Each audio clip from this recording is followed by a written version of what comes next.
All set. The owls like the eyes flashing at me too. Good afternoon. I'm Liz Staubach, Chair of the City of Albany IDA. I called the Thursday, March 20th meeting to order. Note that we do have a quorum with just Christopher Betts not in attendance. First item on the agenda, I would ask for a motion to waive the reading of the minutes and accept as presented. So moved. May I get a second? Second. Any changes, comments, edits? All in favor? Aye. Next item on the agenda, is the report of the chief financial officer. A little early in the year, you use relative percentages, so we're going some actual dollar amounts. Year to date, we're about $32,000 in bank budget. Expenses, the revenue expenses are down $317 per budget. There was a project cost true up, which resulted in an increase to a previously budgeted fee for this project. That represents the majority of the revenue variance. Year over year, we are down 13% for revenue and down 1.5% for expenses. That's largely due to the seasonalities involved in the project. Okay, any questions for Andy? No. All right, thank you very much. Are we doing the bank discussion here as well? Later. Can socialize that now. We did, staff has considered and has broached initially the possibility of modifying the existing cash management relationship for both the parent and the kind of subordinate agency, association, organization structure. We've begun to solicit kind of informal feedback from potential bank partners. We are looking to cast a wider net, looking to find partners who are as equally focused on the development of downtown Albany as we are. More to come on that, but we expect to kind of right the ship with respect to kind of operational and financial performance with respect to our partners. So future meeting more to come. I'm not sure how much more you want to discuss on that. That makes sense, sounds good to me. Basically looking at our operating accounts on the capitalized revenue side and the IDA side and gonna try to find an appropriate institution to potentially have our resources moving forward. Okay, That maintains completely the existing statute and investment guidelines. So we are mindful of that. understood. Any questions?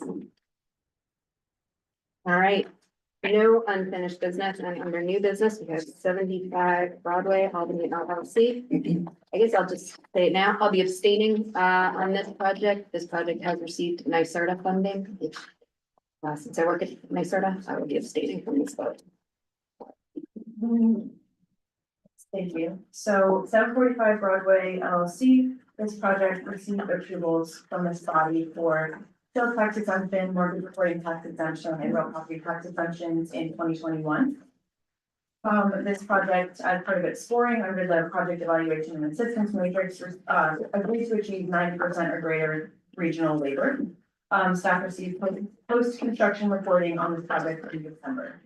In our review, we identified that this project came in slightly under target for this community commitment based on a total of 305 construction jobs. They achieved 86 local benefits. Failure to meet this community commitment is classified as an event of default. Is it not in the package? Page 134. Okay, sorry. I I remember didn't thinking need to find it. We need Okay. to, because it's, so Paris is before it in the packet. Oh, So my it's apologies just, on that. it's No, just no, no. very. I read it last night, but then I just wasn't sure where it was. We were all Yeah. flipping there. Yeah. 134 of. Yeah. So, sorry. Go for it, sorry. No worries, sorry about that. So 86% were local residents, so failure to meet this community commitment is classified as an event of default under the lease agreement. Staff has worked closely with the team, we do have some representatives with us today. They submitted a formal response which cited difficulties in securing skilled laborers required to complete the project in a timely manner. All of the subcontractors involved with this project were based in the capital region economic development area, but some of them did source laborers from outside of that area. At this time, staff is recommending that the board refrain from pursuing available remedies for event of default. Our reasoning is outlined in the memo included in the packet. If you can find it, I'll just briefly summarize them now. This project was an over $27 million investment into 80 residential units in downtown. This project is fully completed as of last year. Overall, they created 305 construction jobs, which was more than double the original estimated amount. And over 250 of those were to local residents. Additionally, the project representatives have shown cooperation and transparency throughout this process, and they are compliant with the IDA in every other respect. So we do have some representatives from Roseland Bloom with us today. So at this time, if the board has any questions for them or for staff, we can answer that. What were the skilled laborers that you had an issue with getting locally? A mixed bag, but by way of example, Holland, who was our signing contractor, which represented about 10% of the total contract project value. They are locally based in Glens Falls, however, within the Capital Region Economic Development zone or region, but they do work all over the eastern seaboard. And part of what exacerbated our challenge here was, this was obviously coming out of COVID. Not only were we faced with the general difficulty sourcing labor, which I know was a macro problem, but we were also delayed 6 months in the project timeline, and mainly because of our electric switchgear, which made it hard for our contractors to control the scheduling of labor. So back to the example of Holland, they do work all over the eastern seaboard, and they ended up pulling contractors that weren't necessarily based in the region.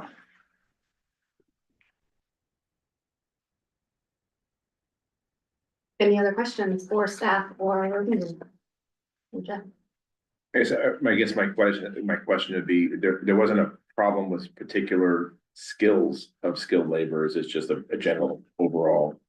It was overall, clearly the project is more complex than a typical compliant building. Right. And that definitely had an impact, I think, on subcontractors' choice of who they felt comfortable bringing onto the job to get the work done. Angela, who's our director of construction, was the project manager for that project. I would say the most common refrain on the job was, well, we've never done it that way before. So, between the level of detailing and the air sealing, et cetera, I think our subcontractors had to be perhaps a bit more meticulous. And I know a lot of them were trying to source out in Union Hall, which was a challenge as well. And just to stir some memories, this project, and Jeff, correct me if I misspeak, was difficult really to complete for a number of reasons, including COVID. There were some unexpected cost overruns. But ultimately, you guys were able to persevere, deliver an outstanding project, and we did create numerous construction jobs that would never have been created otherwise had this project not moved forward. Yeah, I would say that's the one, right, there are really kind of two bright spots around the union. One is obviously, as already stated, we had originally projected roughly half of the jobs, the number of construction jobs that we ultimately arrived at. The other, which was a bright spot that hasn't been mentioned, is that about 15% of the labor on the job was sourced from the city of Albany. So we didn't have a specific city target, but we were happy to see that we were able to pull in labor from the city itself. And yes, the project was successful, in spite of the challenges. It achieved all of its certifications, Energy Star, Indoor Air Plus, Zero Energy Ready Homes. It, I believe, remains the only zero emission multifamily mid-rise building in the city, and one of the few in the region. So it's been a great learning experience for us. It also, frankly, was a great learning experience for all of the contractors. As I said, this is, as New York State moves more towards building electrification, there aren't a lot of, call it, living laboratories where labor can go on and actually practice building and constructing some of the assemblies that were required for this project. Thank you. Any other questions? Okay, official, it's the resolution title here. Yeah. Page.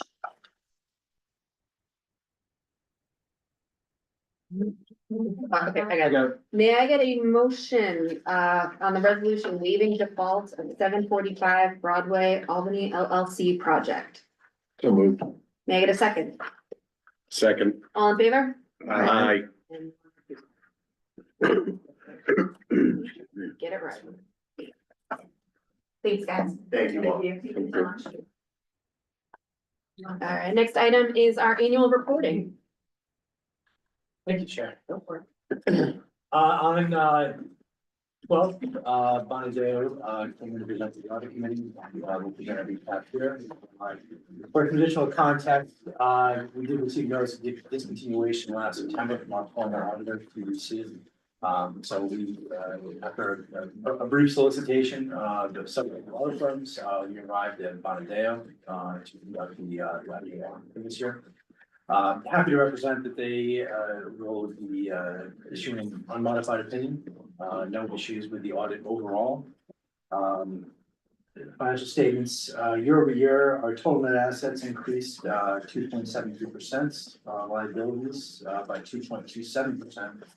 And our total net position, at the end of the year, the IDA increased by 2.92%.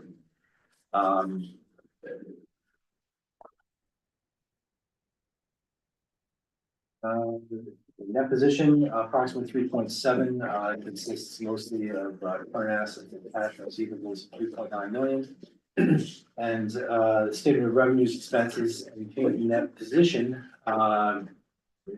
really the biggest issue is the not issue, but observation is the net position increased by $106,000 in 2024. This information begins on page 6 in your packet. I'm happy to take any questions, concerns, observations, but fully compliant, no issues at all, no material weaknesses. We're happy with internal controls in place. And we are seeking a recommendation to finalize the presentation. And you may have already said this, but audit committee did review this information and provided a positive recommendation to the full board for approval. Do we need individual motions or can I do it all at once? Can do it all once in a while. Okay, may I get, And we typically Oh, parse it out. sorry. Would we want to do it the same way? Or- I think it's been the preference in the past to parse it out and mirror what we did at audit, but That's fine. That's Okay. Sorry. So we grouped it, the first one and then the middle 4 and then the last one, I think. We did have some, observations just on Paris investment procurement, if we want to step through those briefly. Okay. Just from a summary basis, the biggest difference between the Paris and the audit are just groupings. So the receivables and the restricted cash are grouped somewhat differently in the report. Most important thing is the net position ties out between the audit and the Paris report. So while these things may be considered individually, in some cases grouped in the aggregate and others, at the end of the day, the columns split to the same value. So the audit agrees with our tentative draft Paris report at this point. Got it. So again, net value, net assets, 3.735186 for both Paris and the audit. For the procurement report, the biggest difference, there was a decrease in the number of vendors used by the IDA. 2024 was 7, as compared to 23 had 10 vendors. Again, the biggest thing to consider here is the reporting threshold is $5,000. So any procurement over 5,000 is included in the Paris report. For the investment report, nothing to report, fully compliant. Primarily the statute in question is section 29253F. And I do have a copy if anyone would like to review that. No one took me up on that for audit, but we do have it here if anyone's interested. I'm sure it's an exciting read. That's your perspective. I enjoy it. But we try to be prepared. We never know how. So you're an exciting kind of fellow. how deep I- wow, the crazy man. I can't wait for some. So we do have that available. Again, Paris agrees with the audit, which is the biggest thing. And only incidental to that is that no material weaknesses and an unmodified opinion. We're happy with Bonadeo. We were able to stand them up and engage in the full audit within a relatively short period of time. So again, given the circumstances, we're all happy with the outcome. So seeking a positive recommendation following on the audit committee's positive recommendation. Okay. I moved to number 1. Is that right? Yeah. May I get a motion to approve the review and accept the draft 2024 financial statements and audit results? So move. May I get a second? Second. All in favor? Aye. I can just jump in here because this is our annual report overview. I Yes, just want to make please. sure we get that before we move in. So the draft annual report was presented last week at audit. The information contained in that as well was presented last month at the board meeting. Just for a very brief overview, there were 66 active straight lease projects this year. We did receive reporting from all of them. 15 were under construction. Of the 51 completed projects, 39 reported at or above the 80% threshold for jobs. 12 of 51 were reported under that 80% threshold, and all those were noted and discussed in detail.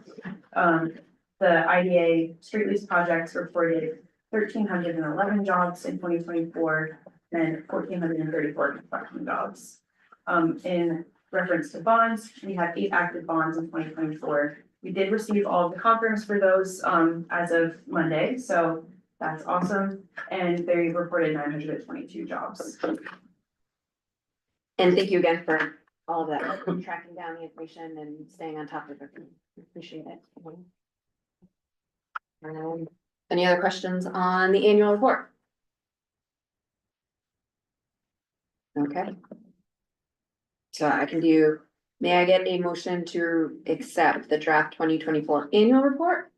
The draft 2024 procurement report, the draft 2024 investment report, and the draft 2024 mission statement and performance measures.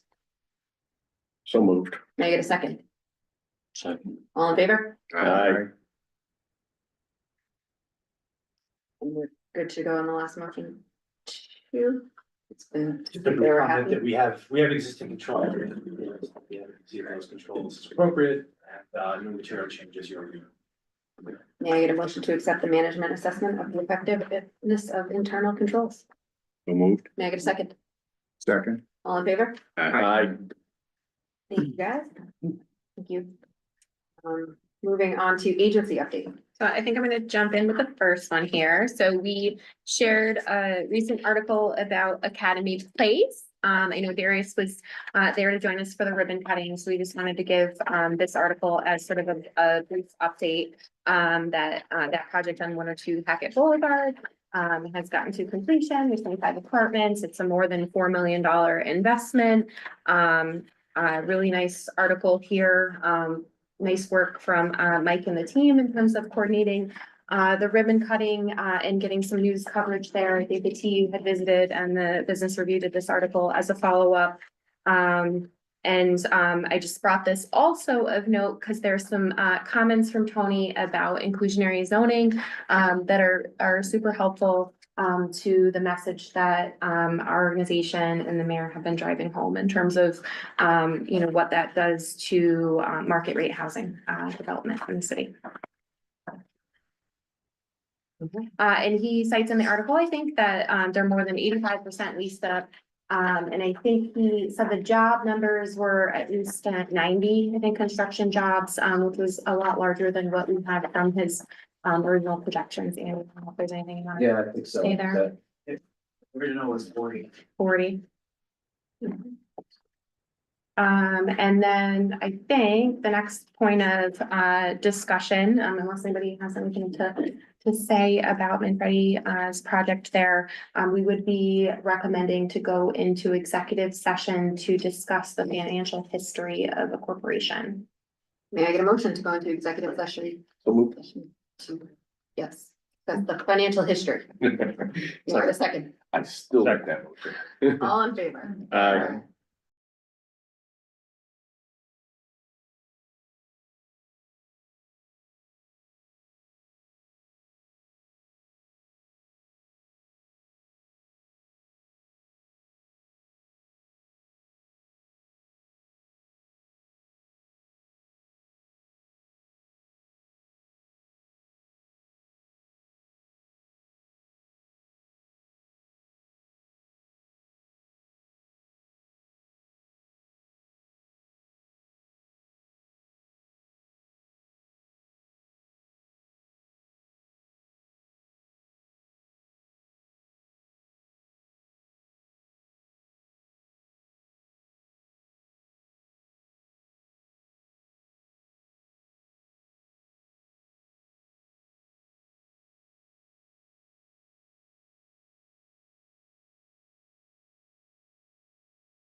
All right, thank you. We are out of executive session with no official actions taken. We move on to the compliance update. You got it, you already had Okay. Yes, I did send around an email yesterday regarding board training, so if you got an email from me, that means that you are due for the training, so. There's an upcoming, one on April 23rd, so if you need help registering for that, just let me know. I'm registered. Okay. I am also registered. Appreciated. We're in really good shape with the board annual reporting forms, there is one left, and I distributed it before the meeting, so we're good You then. can say it. I will say the tone of Olivia's email yesterday was awesome. It was definitely very polite and Yes. saying, get your act together. Yes. You need to go to training. So Yes. I do appreciate it and I'm registered and I'll be there on the 23rd. See you there. Yes. And for me, that was a nice lesson in why I don't make fun of those who are non-compliant, because then you find out you are non-compliant.